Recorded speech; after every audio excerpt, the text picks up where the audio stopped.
So I have Fantastic Land, but Julia recommended this. So Fantastic Land is going to be the first book that I read. Hey besties, it's Sarah. Welcome back to my channel. Today I'm bringing to you a video that I talked about a while ago in my spring TBR, where I was going to be choosing my TBR based on a claw machine. I have it right here, my handy dandy claw machine. And my patrons actually gave me a bunch of books that they'd like to see me read. So this is essentially going to be a TBR jar takeover, so a spin on my normal TBR takeover situation, but my patrons are controlling what I'm reading. So as you saw in the intro to this video, previously, the first book I chose that I'm going to start with is Fantastic Land. Fantastic Land is a book about this amusement park that's similar to Disney. A natural disaster happens, like there's this huge hurricane, and they all get stuck at this amusement park, and people start turning on one another, and it's sort of like Lord of the Flies. And so that's where we're going to start in this video. I've actually filmed the entire video. I just am coming back now to give you the intro.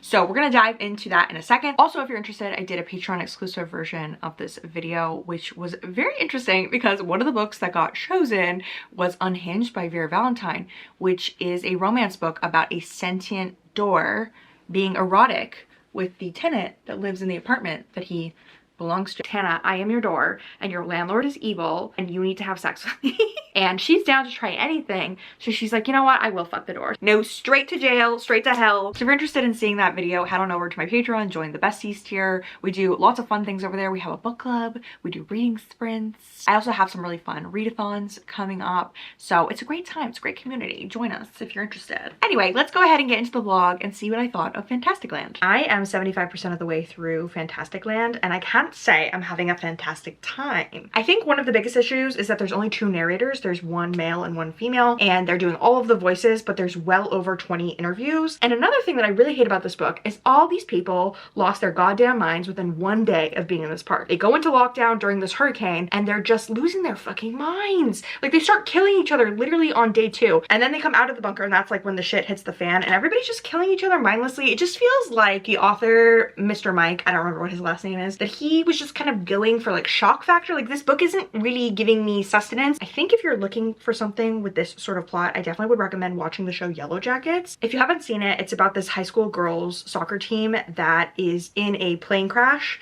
and they end up stranded in the middle of nowhere, and so they try to make the best of it, and eventually they start to turn on one another and there is some crazy stuff that starts to happen. And I feel like why that show is so successful is it takes a lot of episodes before they start doing things that are a little bit suspect. Like they keep their morality for a long time in the show. And narratively, even though you get all of the past scenes in order, like when the soccer team goes down in the plane, you also get interjected some scenes of them now, like as adults, like they're women like in their 40s. And so it's been many years since this happened to them. And so you're kind of trying to piece together, why are they the way they are now? Like some characters are missing and you're like wondering what's going on. Versus I feel like in Fantastic Land, there's just no tension because it's just like, yeah, every chapter, every interview, you just hear, oh yeah, this person essayed this person and this person killed this person and they chopped off their head and they did this and they did that. And it's just, it's not giving what you would think it would give with all that crazy stuff happening. And I don't know, I just feel like it's kind of senseless violence without any sort of like psychological drama, which is probably what I would be looking for in this sort of story. I have considered DNFing this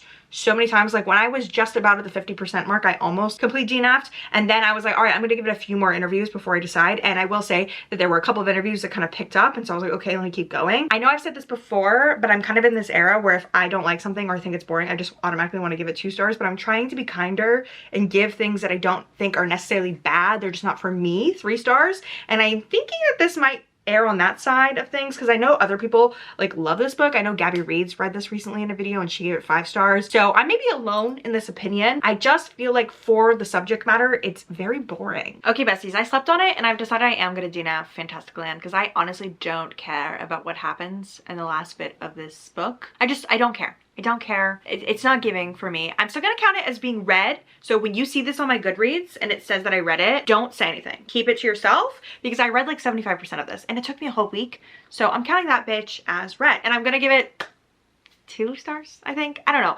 If I can't even bring myself to finish it, is it very good? So we need to use the claw machine to pick the next book that I'm gonna read. Okay, I'm gonna chaotically use this in front of you right now. I'm gonna try to hold it up while I do it on this pillow. And fair warning to anyone watching this, if you did not see the TBR video where I first showed this off, this plays the most dramatic, crazy circus music. I'm honestly gonna have to turn the volume down, and these lights on the side flash, and there's no way to turn those features off. So I'm gonna go ahead and do it. I should honestly be doing this on a normal surface, but we're gonna do it like this and see if I can get my next book.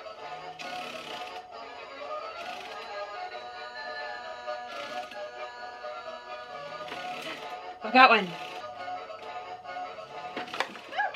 That actually worked better than I thought it was going to. Okay, let's see what I got. Okay, this book was recommended by my patron Lily, and it is Writers and Lovers by Lily King. I don't know what this is about. It looks a little lit-fic to me, which is not normally my cup of tea. We're gonna give it a go, and we're gonna see what I think of it, and it's gonna be a good time. I don't think I've ever looked this blue and pale in a vlog shot ever in my life, but it's fine. We've already set the camera up. We're gonna go with it. I'm a little over halfway through Writers and Lovers, and I am so shocked by how much I'm loving this. This is a literary fiction book about this woman named Casey, whose mother died about 6 months ago, and she is a writer. She's been working on a novel for 6 years, and the book takes place in 1997. She has been going through a lot of things, like she's grieving her mother because they were very close, and then she also went to a writing program amidst everything, and there was a man that like broke her heart, and so now she's living in Boston and she's working at a restaurant as a server. And the way that Lily King describes her doing her job like at the restaurant, I've never been a server, but the way that it's written is so vivid. I feel like if you work at a restaurant, you probably would say that it's accurate. That's what it's giving to me. And the writing in general is just so succulent and interesting. This is just a lit fic that is exploring grief and how Casey is dealing with things. She's also kind of living in poverty because she can't really make ends meet, and she has a lot of college debt, and she just came off of living abroad. After she found out that her mother died, she came back to the US, and so all of her loans are coming down on her, and she's trying to finish her novel, and she just kind of feels aimless, and she's super sad all the time, so she's always crying.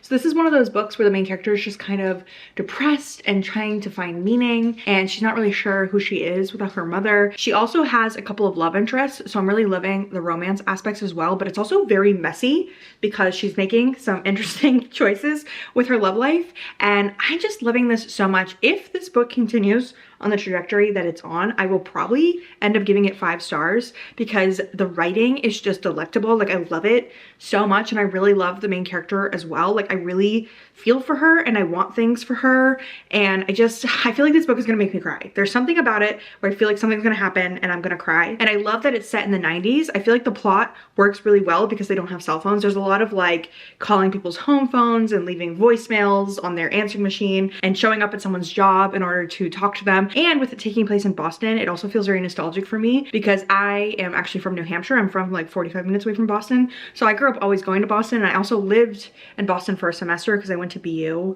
my freshman year of college. I did not go longer than 1 semester, and most of my college debt was from that 1 semester at BU. Thinking of Boston and reading a book about Boston and her being on Comm Ave and all these different places that I am familiar with is just very nostalgic for me. And I just love that it's set in Boston because Boston is probably my favorite city in the US. I just think it's a really underrated city. I feel like people always talk about New York, but they don't talk about Boston enough. And I don't know, I'm really rooting for our main character, and I feel like something crazy is gonna happen. I don't know what's gonna happen, but it's just one of those like messy, following this woman's life kind of lit fics, and I'm just having a really great time. I'm really, really enjoying it. And I'm just so glad that my patron Lily got me to read this because I never in a million years would have picked this up if it hadn't been for her, because I normally think literary fiction looks boring. But I have been finding that every once in a while when I give a chance on litfic, I do end up liking it. So if you know any litfic that you think that I would enjoy, please let me know in the comments. Okay, besties, I finished Writers and Lovers, and I have some unfortunate news. I still really liked this book, but the second half was not good, and it did not make me cry. I was really thinking it was going to, but it did not. It just kind of devolved from the point where I was at. Like, it was really like heating up. I was really loving it. The writing was so great, but then the story just kind of fell off. Like, some of the relationship stuff was just not giving, and it just didn't have as much of like the exploration of grief as like the first part of the story did. And so unfortunately for me, it's just not a full 5-star. I'm gonna give it 4 stars because I did really, really enjoy it, and I would love to read more books from Lily King. I'll definitely look into it because I think she is a litfic writer that I could really enjoy. So I am a little disappointed that I didn't end up loving it quite as much as I was loving it initially, but it still was really good, and I basically read it in 2 sittings. So, you know, kudos to you, Miss Lily King, and also kudos to Lily, my patron, for picking this book. I actually already chose the next book that I'm going to be reading while I was on reading sprints, so I will insert that clip now. Should I choose my next book that I'm going to read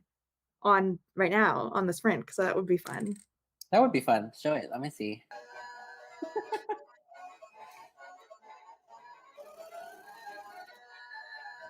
Okay, I got one. It's also like so slow. I Who Have Never Known Men by Jacqueline something. Snake recommended this one. So I printed out the covers and I put them in the capsule.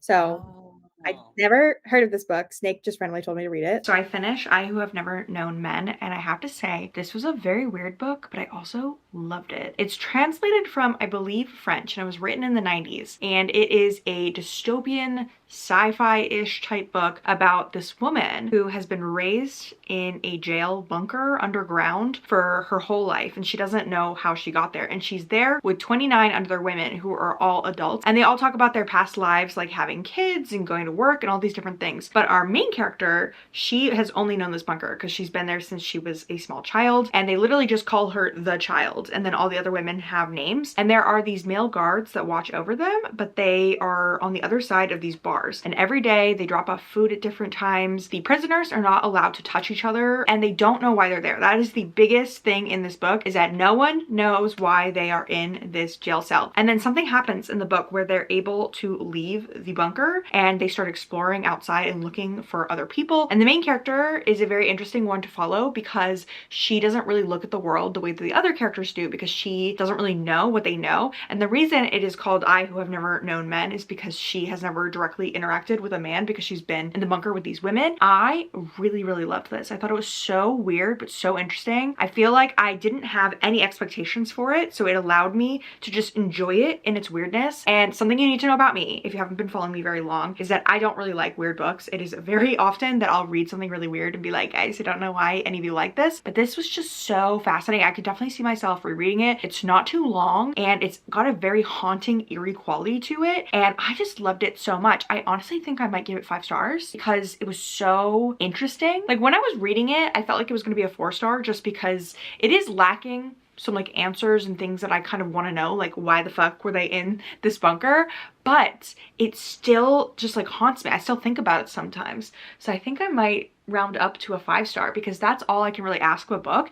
is for it to entertain me and me to think about it long after I finished it. I am so pleased that Snake made me read this because it is such a random book for me to pick up. It's definitely not normally my type of thing. I really feel like this video has been putting me out of my comfort zone, and I really am so appreciative of my patrons for getting me to read things that I would not normally pick for myself. It's so much fun. So we do need to pick the next book that I'm going to read. I think it's going to be the final book that I read here on the main channel, but I do have a video that's going up on Patreon. I think I've already mentioned it. Okay, I have my handy dandy claw machine. I'm gonna do it how I did it before, where I just like kind of like hold it so you guys can see it. I've been doing this every time that I use it, and it is a very interesting way for me to film this, but that's fine.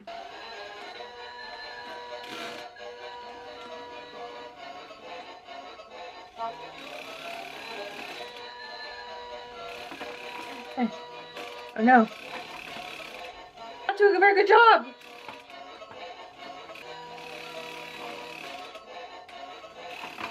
Oh my god, this is the worst I've ever done.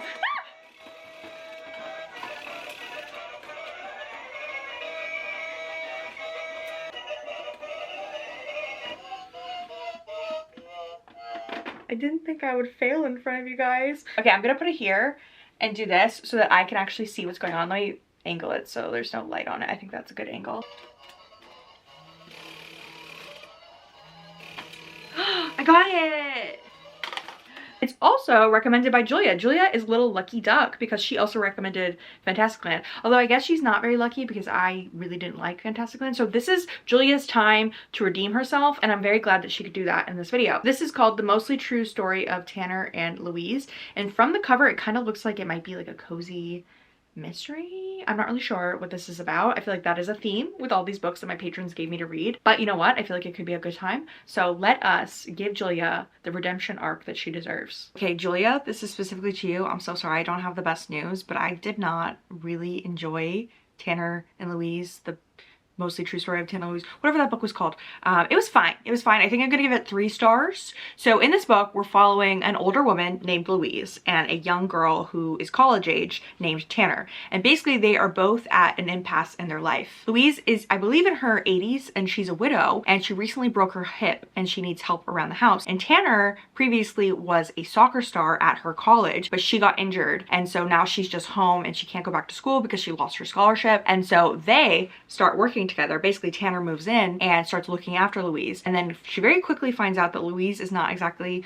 who she says she is. She may have committed some crimes in the past. Her identity might not even be Louise. And so they actually go on the run. It's giving very Thelma and Louise vibes. And they are going on a trip to California, and everybody thinks that there's missing. The FBI is involved. And it was cute. It was fine. I think that the pacing was a little slow for me. I liked the characters to a degree. There were a lot of times that I felt Louise was a little bit mean. I think that was supposed to be her character. She was supposed to be like this brazen criminal who's been like hiding her identity for all these years and all these different things. And so she just kind of wasn't very nice to Tanner sometimes. And I feel like she didn't really get Tanner. And then also Tanner was a little whiny at times as well. So I feel like I just couldn't really win on either end. And so I didn't really love this book as a whole. It took me forever to read, like over 2 weeks. I have not really been in my reading era recently. Like this video actually took me almost 2 months to make. It's been a long time. I just have been kind of in a reading slump, and I don't think this book helped. I actually think it exacerbated my reading slump, because recently I actually started reading a book that I'm really enjoying, and I'm noticing how much faster